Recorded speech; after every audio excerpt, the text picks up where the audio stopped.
Hello everyone, Ladislas Maurice from thewanderingInvestor.com. So today I'm in Istanbul with Keith from Nova Scotia, my real estate buyer's agent here. And we're gonna go on a little road trip, right, Keith? Yeah, that's right. We're gonna go to Kocaeli today. That's an industrial hub about 75 minutes outside of Istanbul.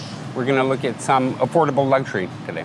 So affordable luxury real estate that you sold to some of your clients? Correct, yeah. Very popular, good yields, brand new, and very lovely facilities. Cool, so we'll do all the numbers as well. So Keith, why did you feel the need to take your clients to Kocaeli, an hour and a half away from Istanbul, a city of 15 million people? Weren't there enough opportunities here? Yeah, of course. I mean, there's always going to be properties available in Istanbul, but we have a high demand for new build properties as well due to the earthquake regulations and safety issues. So Kocaeli is one of the fastest growing areas in all of Turkey, and also the prices are really affordable, good yields, and yeah, you can buy new build properties for between, say, $1,250 to $1,750 per square meter, which is a significantly lower price point than you'll find in Istanbul. So if you want to pick up a couple of units and do your CBI and get a decent yield between 5 and 6%, sometimes it's actually better than that, but that's very much hard to get in Istanbul, that kind of yield on a new build property. So why are people moving to Kocaeli? Because I was looking at some statistics in the past 15 years. Kocaeli has grown almost 50% in population, which is significant. Yeah, I mean, Kocaeli is actually a huge industrial hub, so that's the number one reason. There are a lot of factories there, and it's just a fast-growing area, of course. And also, it's much more affordable for people than Istanbul is, so those are some of the reasons. Okay, so it's essentially a play on Turkish industrialization and Turkish manufacturing sector. Yeah, absolutely. Okay. This is nice, a bit loud. Yeah, they're mowing the grass up there. It's actually, like a little holiday village almost. You have so many really lovely facilities here. Hammam, indoor, outdoor pool, very nice gym, ample grounds, very well landscaped, little children's area there as well. So we're gonna go inside and have a look at some of the facilities. We've been marketing this project to our clients for the last couple of months, and we're really happy with the results. And we're gonna go look at one of the units as well, a rooftop duplex apartment, very lovely. Here you have the indoor pool, of course. I think it's about 20 meters, good for swimming. Really warm. Yeah, very nice, yeah. Gosh. Lovely, so in the summer, or even now, it's still very warm. You can just walk from the pool here and go to the outdoor pool. Yeah, this water is like 30 Celsius. So first we'll go have a look at the sauna, steam room, hammam. This is very newly opened. People just started living here like in the last 1 or 2 months. It's about, I would say, 50% occupied at present, but filling up every day. Cool, and saunas, hammams are a big deal in Turkey. This is a huge plus. Yeah, we're gonna check out the hammam, steam room, sauna. In Turkey, of course, in a sort of luxury project, you would expect a hammam. And indeed, you have a very lovely one here as well. First, let's have a quick look at I think this is a salt room. I don't know much about these things. I don't know, you sit in there and something happens. Here's your steam room, showers, sauna, changing room. And this is what we call, actually in Arabic, it's called the divaniye. In Turkish, you might say divan. It's just kind of a sitting area. No smoking shisha in here in this one. So we had to redo this take because I almost hit my head here.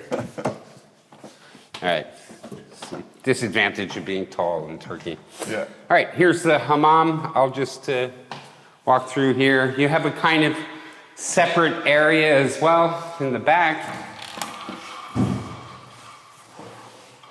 Nice. You have 2 rooms like this, so you lie down there, somebody scrubs you, or you scrub yourself, and you come out of here all happy after you have done your workout. Finally, we'll go see the gym. We'll show you where they're going to put a Zumba or Pilates place.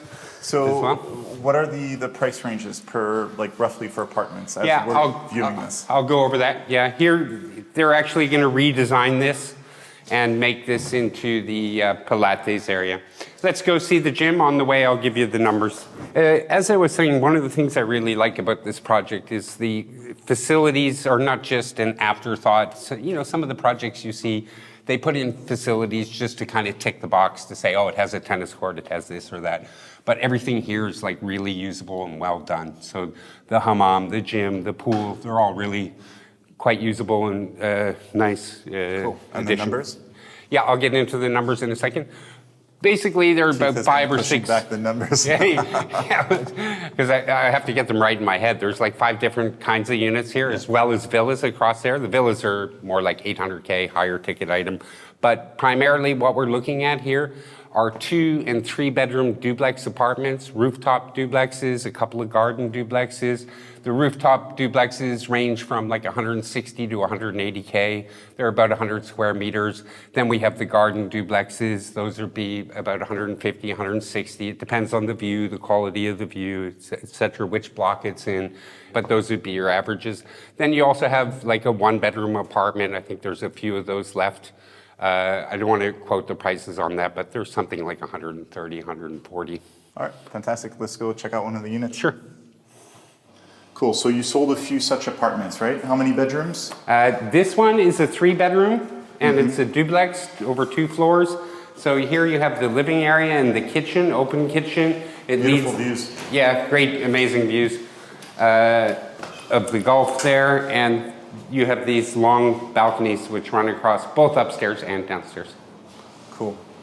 All right, so look, the way I'm looking at this is if I'm investing here in Turkey and I want the citizenship by investment, I can go for brand new apartments like this, or I do secondary market Istanbul, or I get a new apartment but much more expensive in some without much facilities far away somewhere in Istanbul. Yeah.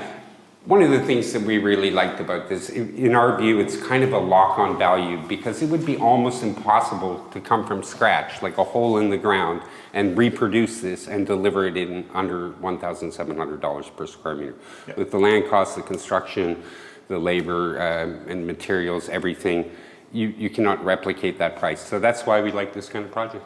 Good store value. Yeah. It's hard to see a world where this would be sold cheaper. Yeah.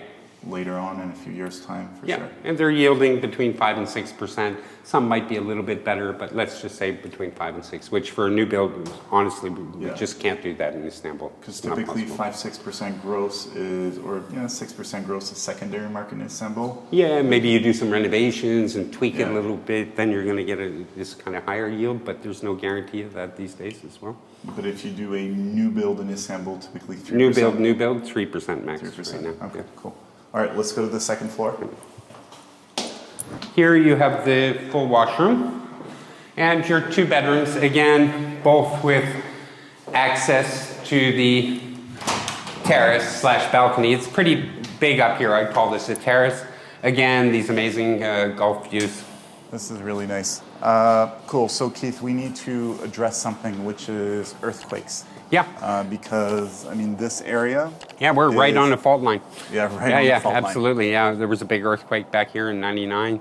And this is a very high quality construction. We've looked at the technical specifications. This is extremely well built. Knock on wood, we always fear big earthquakes, but in this case... I mean, they know it's on a fault line. Yeah, there's very tight regulations here, we can say. Yeah, okay, cool. Who's the tenant? Tenant profile is mostly Turkish, white collar, for sure. Families, but not exclusively families. Of course, you have 1 bedroom, and these the 2-bedroom duplexes might also appeal to single person. Okay, cool. Because on the drive here, there were just so many factories. Just a lot of factories, a lot of economic activity. You have, I believe, TOG. I mean, the Turkish electric car company. There's a seaport down there. There's no one there. There's probably some refineries, I guess, around here or something. Cool. All right. Any beaches? Lots of economic activity. No beaches that I've been to. This is not my beach ground here. But you have Sapanca Lake, which is one of the most popular lake resorts in all of Turkey, and that's about 20-25 minutes from here. Oh, really? We're in Akpinar right now, which is in the Kocaeli province, actually, and the town of Izmit is just down here. Okay. So, yeah, you just jump in the car. I think it's about 20, maybe 30 minutes to get to Lake Sapanca. That's a pretty beautiful nature/lake area. Okay. What about the liquidity upon exit?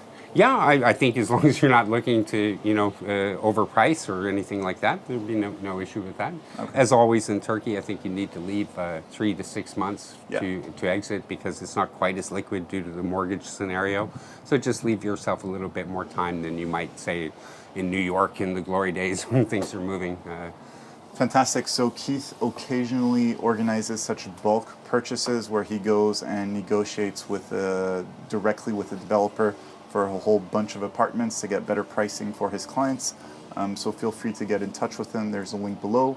Then also I wrote a whole article on the real estate market in Istanbul, the neighborhoods that are interesting, the neighborhoods to avoid, mistakes to avoid, etc. Macro picture as well.